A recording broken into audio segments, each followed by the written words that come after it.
Selamat datang kembali di channel Hoka Rabbit. Sebelum kita mulai videonya, jangan lupa di subscribe, nyalakan loncengnya, like, dan share sebanyak-banyaknya ya. Halo Loper, long time no see. Di video kali ini, Hoka Rabbit nggak akan ngebahas materi, melainkan bercerita bagaimana awal mula berdirinya Hoka Rabbit sampai jadi seperti sekarang ini. So, buat kalian yang ingin memulai breeding kelinci, video ini bisa banget dijadiin referensi dalam perjalanan karir breeding kalian. Sebelumnya perkenalkan dulu, nama saya Triana Melani Effendi sebagai pemilik sekaligus pengurus mini home barn Hoka Rabbit. Senang sekali bisa berbagi dan sama-sama belajar di platform ini. Oke, kalau gitu langsung aja yuk kita mulai ceritanya. Tahun 2019, tepatnya bulan September, saya membeli sepasang kelinci English Angora dari salah satu breeder kelinci hias di Bogor. Selang beberapa hari, saya menambah koleksi sepasang lainnya dari ras berbeda, yaitu kelinci Dutch dan Lionhead.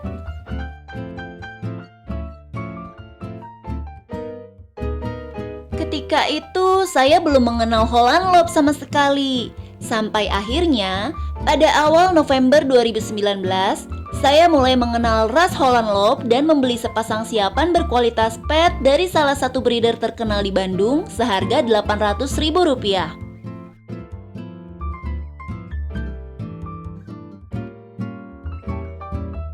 Pasangan ini saya namai Ciki dan Coki.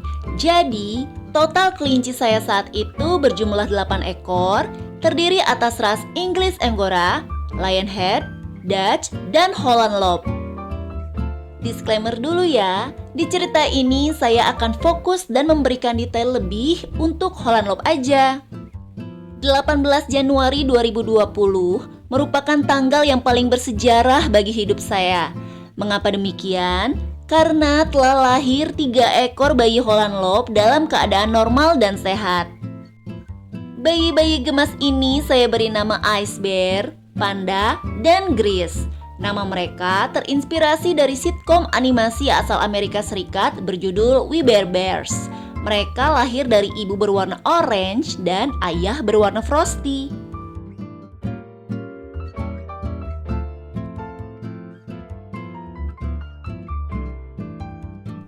Awalnya saya sangat bingung apa yang harus dilakukan dengan ketiga bayi ini. Sambil bertanya-tanya ke breeder berpengalaman, akhirnya saya berhasil membesarkan mereka. Sampai di titik ini, sama sekali belum terpikirkan untuk menjadikannya peluang bisnis. Setelah bayi-bayi tadi berusia sapi, yang mana sekitar 50-60 hari, saya coba iseng memposting foto-foto mereka di Facebook. Tanpa diduga, banyak yang berkomentar dan tertarik mengadopsi Ice Bear, Panda, dan Gris. Kemudian di hari yang sama, ketiga anakan Holland Lop tersebut langsung segera dikirim ke rumah baru mereka. Dari sinilah saya mulai berpikir menjadikannya sebagai satu bisnis yang berkelanjutan.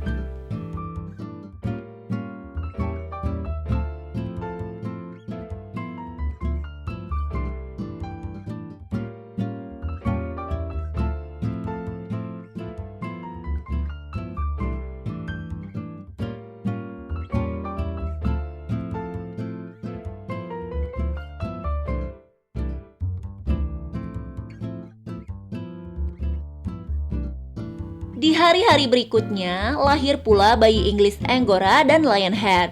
Dengan penanganan yang sama seperti pada bayi Holland Lop, mereka berhasil tumbuh sehat dan terjual saat usia sapi. Namun saya menjualnya sepaket beserta induknya, mengingat perawatan kelinci bulu panjang yang relatif sulit.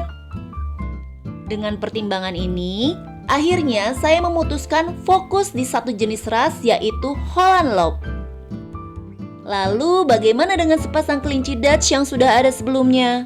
Jangan khawatir, mereka diadopsi oleh salah satu kerabat saya dan tumbuh sehat di sana. Sementara itu, sepasang Holland Lop yang tersisa di kandang tetap produktif menghasilkan bayi-bayi lucu.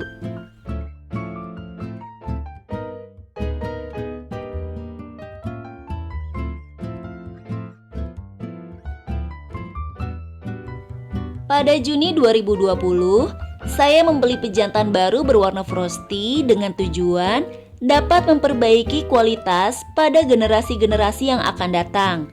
Iya, saya beri nama Ice Bear, sama seperti anakan sebelumnya.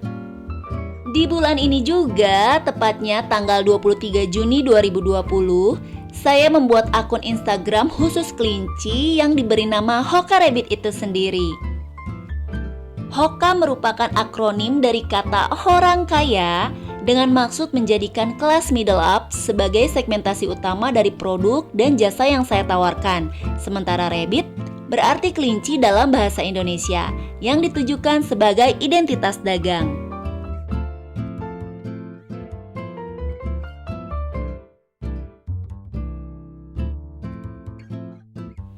7 bulan berikutnya, tepatnya 20 Januari 2021, saya menambah bibit betina baru berwarna coko Himalayan. Saya memberinya nama Hime sesuai jenis warnanya. Warna ini memiliki corak coklat di bagian telinga, hidung dan kaki, serta memiliki mata berwarna merah terang. Warna ini dapat bermutasi ketika berada pada suhu tinggi karena memang mereka berasal dari wilayah pegunungan Himalaya. Setelah bermutasi, warnanya akan menjadi seperti kelinci albino atau red-eyed white. Dengan keunikan ini menjadikannya salah satu warna langka untuk ras Holland Lob. 5 April 2021, saya menerima hibah kelinci betina berjenis Netherland Dwarf berwarna red-eyed white yang saya beri nama Ruby. Ruby saya terima dalam kondisi birahi. Disinilah eksperimen crossbreed pertama saya dimulai. Segera saya mengawinkannya dengan si Ice Bear. Sebulan kemudian, Ruby melahirkan bayi-bayi lucu dengan warna yang bervariasi.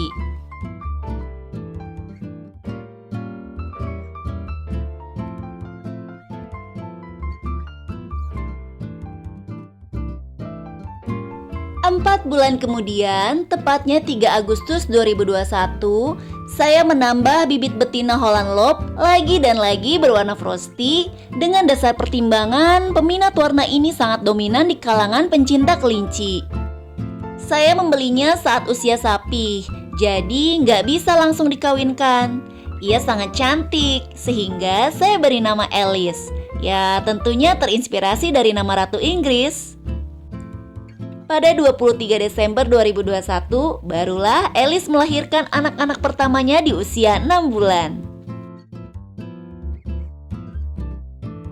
Kemudian, pada 26 September 2021, saya menerima kembali hibah kelinci Holland Lob betina berwarna frosty, namanya Haru.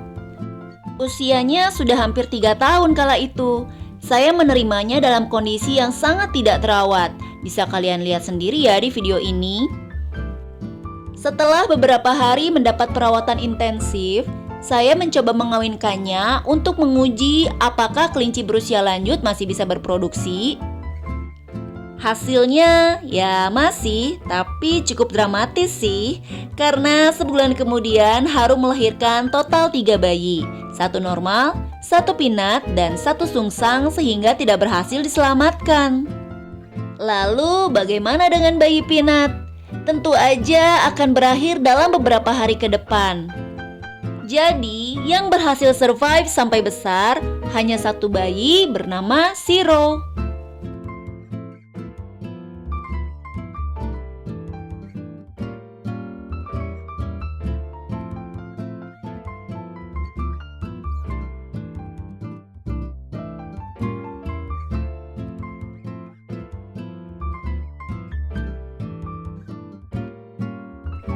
Selama kurang lebih 1 tahun, saya bertahan dengan total 5 indukan yang terdiri atas 3 indukan Holland Lob,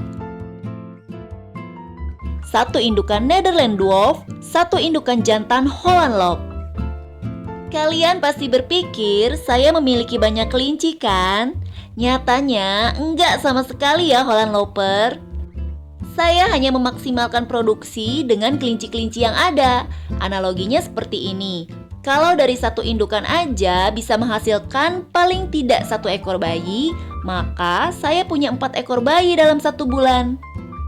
Bayi-bayi inilah yang dijadikan talent untuk video yang kalian nikmati sekarang. Setelah sapi, mereka semua akan dijual kepada hobis dengan range harga 500.000 sampai 2 juta rupiah tergantung kualitas dan warnanya. Seiring berjalannya waktu, satu-satunya pejantan yang saya punya mengalami penurunan kesuburan sehingga tidak mampu berproduksi lagi sesuai harapan. Dengan alasan ini, pada 19 November 2022, saya menggantinya dengan pejantan baru yang berusia lebih muda. Kali ini, saya memilih warna orange untuk menambah variasi warna di kandang. Si orange yang ganteng ini, saya beri nama Nobita. Ialah yang akan menjadi ayah baru bagi bayi-bayi Hoka Rabbit selanjutnya. Holland Loper, kalian masih ingat dengan Haru? Kelinci hibahan yang ini loh. Nah, selama 2 tahun terakhir, ia cukup produktif. Namun, selalu aja bermasalah ketika melahirkan, seperti sungsang, stres, dan kanibalisme, serta kematian bayi. Mungkin karena faktor usia ya, tapi tidak sedikit pula Haru menghasilkan bayi-bayi lucu yang bertahan sampai dewasa. Mengingat usianya yang sudah cukup tua, akhirnya saya memutuskan untuk berhenti mengawinkan Haru. Sehingga pada 18 November 2023, saya mengambil indukan baru berwarna broken tortoise sebagai penggantinya yang saya beri nama Demplon. Kemudian pada 1 Desember 2023, Demplon melahirkan 4 bayi lucu dalam keadaan normal sepenuhnya. Dan begitulah Hoka Rabbit berjalan sampai hari ini. Selain breeding dan jual kandang, Hoka Rabbit juga punya layanan grooming, rabbit hotel, dan rumah sakit loh. Untuk info lebih lengkap, bisa langsung DM ke Instagram Hoka Rabbit ya. Sekedar informasi, saya menjalankan semuanya sendiri tanpa bantuan dari siapapun. Mulai dari membersihkan kandang, grooming, merawat pasien-pasien kelinci, antar jemput kelinci, sampai editing konten baik untuk YouTube maupun Instagram. Jadi maaf banget ya kalau jarang upload. Maaf juga kalau banyak komen kalian yang gak direspon, karena semua sosial media saya jalankan sendiri tanpa admin. Rasanya agak mustahil sih untuk menjawab semua pertanyaan yang masuk di tengah-tengah kesibukan di kandang dan aktivitas di luar kandang. Tapi bagaimanapun, terima kasih untuk pengertian kalian dan terima kasih juga udah jadi penonton setia Hoka Rabbit. Oke deh Holland Loper, demikian sejarah singkat Hoka Rabbit. Semoga bermanfaat. Sampai jumpa di video selanjutnya.